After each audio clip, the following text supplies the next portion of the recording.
सनीखेज खबर आई। खबर ये आई कि चरणदास महंत एक कार्यक्रम में शामिल हुए। कार्यक्रम महिलाओं के सशक्तिकरण को लेकर था, कोरबा में आयोजित था और उसमें भाषण देते देते उन्होंने ये कहा कि क्या बताएं किस प्रकार के हालात हैं। मेरी पत्नी 65 सीटों में से अकेली महिला सांसद है, फिर भी लोग उनकी टिकट काटने में लगे हैं। इस कार्यक्रम में पूर्व सांसद विप्लव ठाकुर भी शामिल हुई थी। अब महत्वपूर्ण बात यह है कि एक तो अभी कोई लोकसभा चुनाव होने ही नहीं जा रहा है, लोकसभा चुनाव के लिए 2 साल का समय बाकी है। इसके अलावा महत्वपूर्ण बात यह है कि छत्तीसगढ़ में अगले साल विधानसभा चुनाव होने, विधानसभा चुनाव के परिणाम के बाद लोकसभा के संदर्भ में यह तय होगा कि कौन प्रत्याशी नहीं। लेकिन चरणदास महंत अभी से चिंतित है। तो इस पर हम बात करें उससे पहले उस बयान को सुनते हैं जो चरणदास महंत ने सार्वजनिक कार्यक्रम में कहा। स्वतंत्रता संग्राम में है, मगर यहाँ उसकी टिकट को काटने के अभी से लाइन लगाए हुए। ये मैं इसलिए बता रहा हूँ कि आपकी मीटिंग चल रही है सशक्तिकरण की, उसकी रक्षा कौन करेगा? ले दे के ये बेचारी कभी अध्यक्ष बन गई, शिवकला हमारे जिला पंचायत बन गई, मगर इनके बनते ही इनके खिलाफ में साजिशें शुरू हो जाती हैं। मैं कभी साजिश में शामिल नहीं रहा।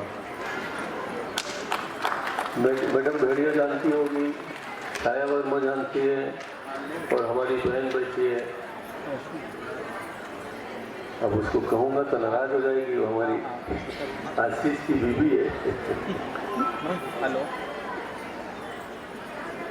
महिला कांग्रेस का जब भी गठन हुआ, जब से मैं कांग्रेस संगठन में आया हूँ,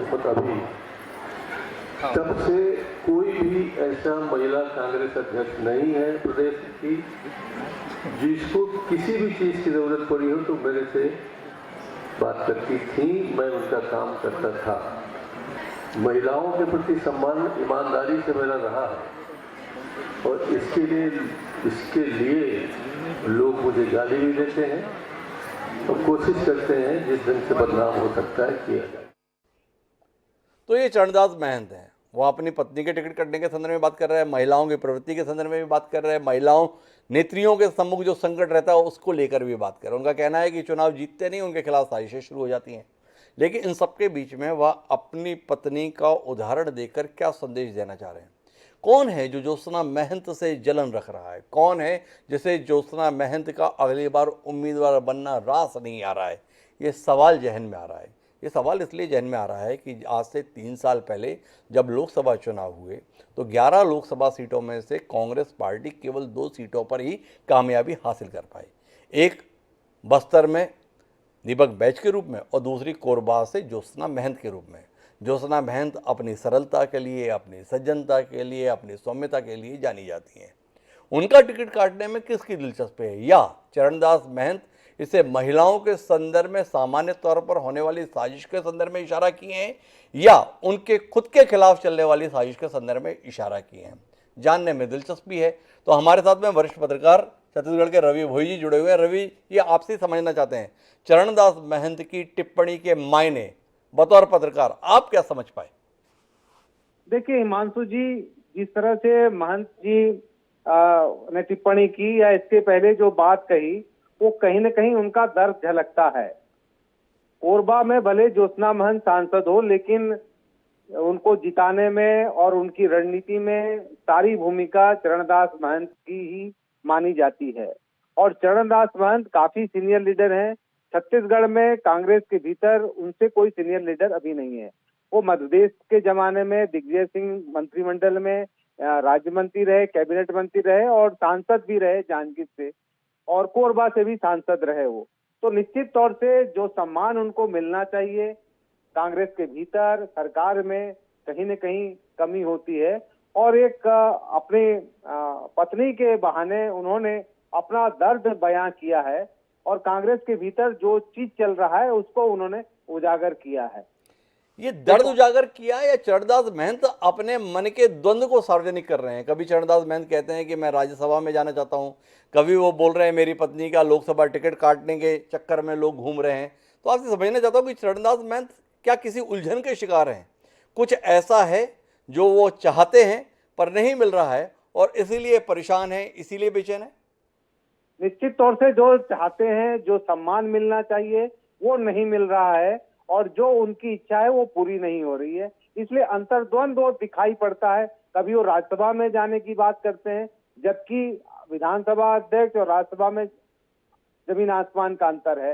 एक संवैधानिक पद पे अभी बने हुए हैं, फिर भी वो चाहते हैं कि मुझे राज्यसभा मिल जाए तो मैं जाना चाहता हूं। तो निश्चित तौर से अंतर्द्वंद में वो घिरे हुए दिखाई दे रहे हैं और ये कांग्रेस में जो इसका जो सम्मान मिलना चाहिए पार्टी में, सरकार में, वो कहीं ना कहीं वो कमी दिखाई पड़ रही है।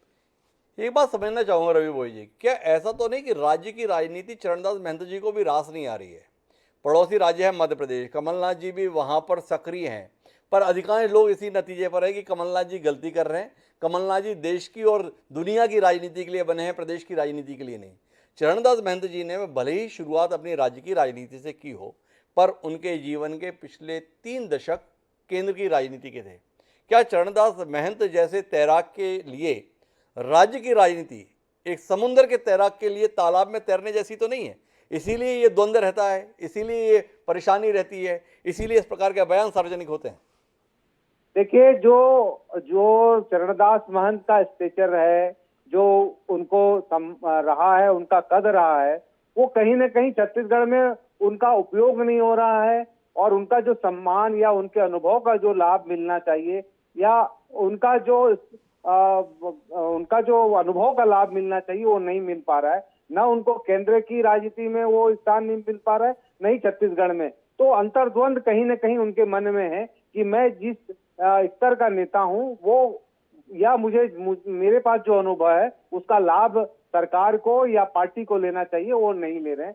तो वो कहीं ना कहीं उनके मन में पीड़ा तो झलक रही है और पीड़ा किसी न किसी रूप में वो इनडायरेक्टली व्यक्त कर रहे हैं, भले पत्नी के बहाने या राज्यसभा के बहाने कर रहे हैं वो। तो कुल मिला के मर्म की बात जो इस बयान से ध्वनि हो रही है वो ये है कि चरणदास महंत स्थान के लिए नहीं बल्कि शायद सम्मान के लिए संघर्ष कर रहे हैं। जिस सम्मान की उन्हें चाह है, जिस सम्मान को वो अपने अधिकार के तौर पर महसूस करते हैं, जो वरिष्ठता, जो अनुभव, जो योग्यता उनके पास है, उसके अनुरूप शायद सत्ता या संगठन दोनों से ही वैसा सम्मान उन्हें नहीं मिल रहा है और ये दर्द कहीं ना कहीं अलग अलग शब्दों में बयान होता रहता है। पत्नी के संदर्भ में भी जब वो किसी साजिश का जिक्र कर रहे हैं तो उसके पीछे भी कहीं ना कहीं यही भाव है कि उनके और उनके परिवार के संदर्भ में जिस प्रकार का व्यवहार होना चाहिए वह नहीं हो रहा है।